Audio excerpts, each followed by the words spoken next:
I've been using resistance bands like these for several years now. They're cheap, they're lightweight, they're versatile, and they're a great way to spice up bodyweight exercises, or you can do exercises with them in their own right. For example, this red one here is a Beastope one that I got from Amazon for about £7 or £8. And this is another Beastope one that I got for about £10. And there's a lot of exercises you can do with them. So I'm not going to go through all of them. I'm just going to give you some ideas for things that you can do to spice up bodyweight exercises or exercises you can do with them in their own right. So I'll use the red band because it will show up a little bit better on the camera. Basic one for a start would be if you want to increase the difficulty of your press-ups. So you bring the band around the back, bring it underneath the armpits, loop it over the hands. So then when you do the press-up, as you come into that top position, you've got a lot more resistance. So I'll show you here. Got the press-ups. So when you're down in this position, there's not much resistance, but as you press away, you can certainly feel that band kicking in. And you can do that for all sorts of press-up variations, whether it's like incline, decline, one-legged, Spider-Mans. You've also got band pull-apart, so these are really good for working the rear shoulders. I use this exercise a lot. So you hold the band, you draw in the hands straight out to the sides. So you can do it overhand, or you can do it underhand. If you want to work a little bit of shoulder mobility, keep the arms straight, and you can do what's called a shoulder dislocation.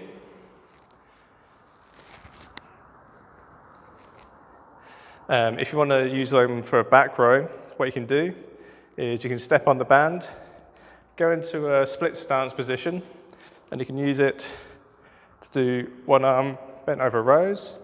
If you want to increase the resistance on that, what you do is you double the band up, put it over the foot. I usually prefer to wrap it around my hand so it doesn't slip, and then draw the arm back, doing the rows. You can also use it for a number of leg exercises. So for example, if you want to increase your squats resistance, step on the band, bring it up over the head, and then you can do squats. So as you're coming up towards the top, you feel that little bit of extra resistance. You may not necessarily feel it too much with the red bands. That's where I recommend possibly the black band.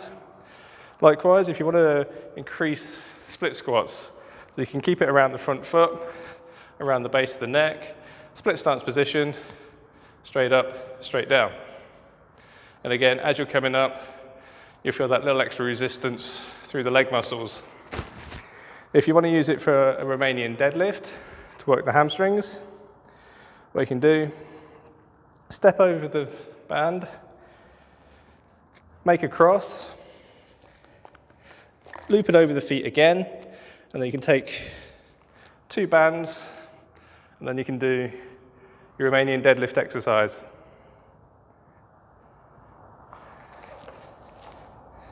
So there's just a couple of ideas that you can use just if you're getting a little bit bored of doing bodyweight exercises and you want to add a little bit of spice to your workouts.